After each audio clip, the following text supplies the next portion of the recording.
Le fanion de sa dernière affectation. À quelques semaines de son départ, le colonel Didier Lemont commence à tirer le bilan de sa mission. La Guyane, un département qu'il connaît, qu'il apprécie. Ce département a marqué un officier qui tire indirectement la sonnette d'alarme pour une insécurité qui ne cesse de progresser. C'est des zones d'intense engagement pour les personnels qui y sont et donc les gendarmes que nous sommes. Une différence cependant, si l'Afghanistan, il y a des dangers qui sont visibles au quotidien et les risques pour la vie des hommes sont importants.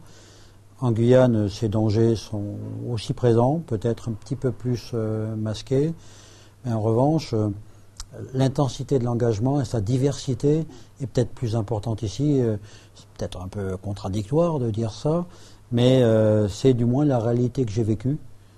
14 mois passés en Afghanistan ne m'ont pas amené la même intensité et la même variété que l'on peut avoir dans un territoire de la Guyane comme celui-ci, où on est confronté à des situations fréquentes de crise et dans des domaines très variés. On a ici une démographie galopante qui là aussi pose énormément de problèmes, puisque une situation qui pourrait être gérée correctement dans d'autres outre-mer ou même en métropole, ici on a une pression, on est poussé par cette démographie galopante, interne comme externe, et qui fait qu'on ne peut pas se contenter simplement de gérer, il faut regarder l'avenir et se dire comment demain on va arriver dans ce département à répondre aux défis qui nous sont posés, sinon c'est l'explosion. Dans la démographie, on a deux aspects. On a une démographie endogène, qui est essentiellement effectivement ces jeunes qui nous poussent. Puis on a ceux qui nous arrivent des pays voisins. Ceux qui nous arrivent des pays voisins nous posent quelques difficultés en matière de délinquance, pour peu que ce soit notamment des gens de Guyana qui s'installent et qui ont des comportements globalement assez violents.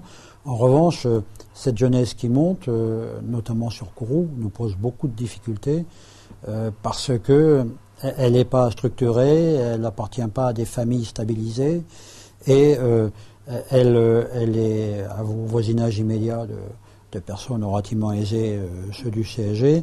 Et donc là, on a tout un comportement délictuel qui commence de plus en plus à ressembler à ce qu'on voit dans les bandes de banlieue en métropole et qui risque de se produire dans les années à venir. Moi, en 2 ans, 2 ans et demi, près de 3 ans, j'ai vu de grandes différences. Et les événements dramatiques auxquels on a été confrontés avec l'affaire de Dorlin ont montré que dans ces circonstances, les deux États voisins mettaient tous leurs moyens, tout leur dispositif de sécurité policière, militaire et leur justice à notre disposition pour que nous puissions travailler ensemble. Donc c'est encourageant. Maintenant, tout ne peut pas se faire en un jour, mais c'est les évolutions vers lesquelles il nous faut tendre. Promu général à l'issue de son départ, Didier Lemont estime que le travail mis en place par les pays voisins, mais bien sûr par la police nationale, pourrait donner à long terme une certaine image de la Guyane, trop longtemps montrée du doigt comme mauvais élève.